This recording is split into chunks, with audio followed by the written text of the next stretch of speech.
Yeah, we're here today to ask the Labour government to deliver on their promise to increase the intake to at least 30,000 places, because the current crisis is massive and we have millions of people displaced and need protection. So when we're talking about the specific details, you're wanting at least 30,000 extra spots in the humanitarian intake. Now, the crisis, there are hotspots right around the world, but specifically in the Asia-Pacific region, there are areas of significant concern. Exactly. As we see this every day on media, there's crisis in Iran as it is unfolding.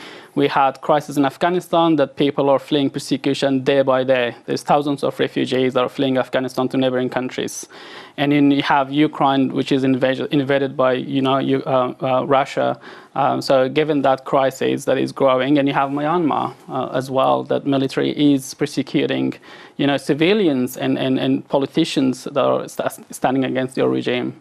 Let's pick up on the issue of Myanmar. Lwinoo, you are a representative of the Myanmar government in exile from New South Wales. Can you talk us through what the humanitarian situation is in Myanmar specifically at the moment? Since the military coup last year, February, and the human rights violation and the atrocity, arbitrary arrests and extrajudicial killings are almost every day. So I think on the list today is about arbitrarily arrest of 15,000 people or more inside. Also, killed people, executed people number are about 2,400. And then death sentence, which is a capital punishment by the military junta, 126 people are on list. In July, 4 people, very high-profile human rights activists, were executed by military junta.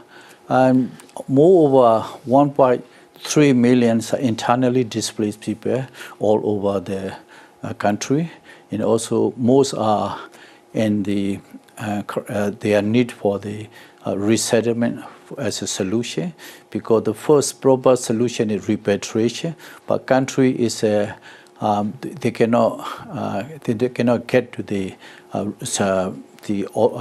peace and security status, because of military government is they are not listening to the international community. So I think this is Myanmar is facing. So also we do think the Australian and international community can help us. The reason is Australia has capacity to help. And Myanmar is since 2011, more than 18,000 Myanmar nationals reside in Australia. This is a history. So again, Australia also, we thank the Australian government for 98.6 million to help humanitarian assistance to Myanmar. Is very grateful. So we believe Australia still continuous provision to that crisis is proper. Thank you. There's been specific announcements over the last year, a couple of years or so, looking at Afghanistan after the retaking of Kabul and Afghanistan by the Taliban, but not a specific announcement with regards to Myanmar. Do you think that's an oversight?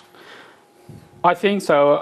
What we believe at Amnesty is that when there's crisis and when there's refugee crisis in particular countries like Afghanistan and Myanmar, we're asking the Australian government to stand up and to feel that moral and human obligation to provide protection for those people that are in need. We have done it in the past. We have done it with Syria, we have done it with Iraq, and I think it's time to step up and help people that are fleeing persecution. Just going back on the number of 28,000 that we are asking, that has been unfilled, at least in the past 3 years.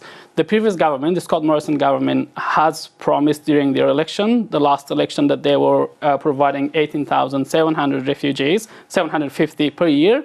And they couldn't fulfill that. So they reduced the number in 2019-2020 budget to 13,750, and they still couldn't fill that. And then we had the pandemic came in place. So we have these 28,000 places that was promised to refugees around the world that Australia will provide you safety, and we failed that. We couldn't provide those protection, those places for those refugees that were hoping to find a safe place to call home. And so that's why we're here today, asking the government to increase the intake, because we lost those places. It's time. We are out of pandemic. It's time to fulfill those promises and to increase the intake. Yeah, and you yourself, did you benefited from the humanitarian intake? You're a member of the Hazara community? Yeah, look, Afghanistan is going through crisis, and there are particularly ethnic minorities like Hazaras, and there was a bombing 3 weeks ago that killed over 100 students at education center, mainly girls. We are asking the Australian government to provide, protection for those ethnic minorities that are fleeing persecution, or the ex-government official that are at the moment residing either in Pakistan or Iran, which they are facing deportation. And my family is in Pakistan at the moment as we speak here. So I don't really know how long they have to be in that country, because they're not providing a settlement option for them. So with the increase of intake on humanitarian places, we are saving lives. And for us, it's close to our heart. It's our family members, it's our brothers and sisters and mothers. And Lwinoo, similar situation for you, family, friends who are you're concerned about their well-being in Myanmar, and even, I guess, some colleagues from the government in exile side of things as well. Yeah, I want to argue about the Australian government. The last financial year, we met the government and opposition board, and then we explained about the Myanmar crisis. So we asked for the humanitarian visa for Myanmar national who are at the border, Thai-Burma border and India border. So they are total of about 80,000 the refugees are applying for. But Australia, none of them Australia helped.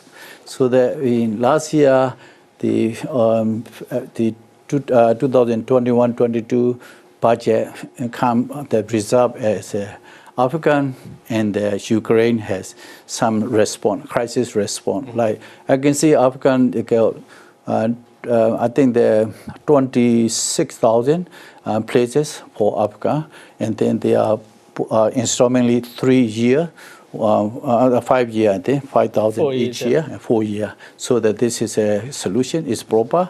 Also Ukraine, also 9,000 something as a visa, and also temporary humanitarian visa also. But Burma has none. So that I argue about this year must be considered about Myanmar, because most the people, they are very vulnerable in Thai-Burma border and Thai-India border. So at least 10,000 refugee visa for Myanmar is proper. Thank you. Zaki Haidari and Lwinoo, thank you for your time today. We'll see whether or not there are any movements in the budget when it's released tomorrow. Sure. Thank you. Thanks for having us. Thank you.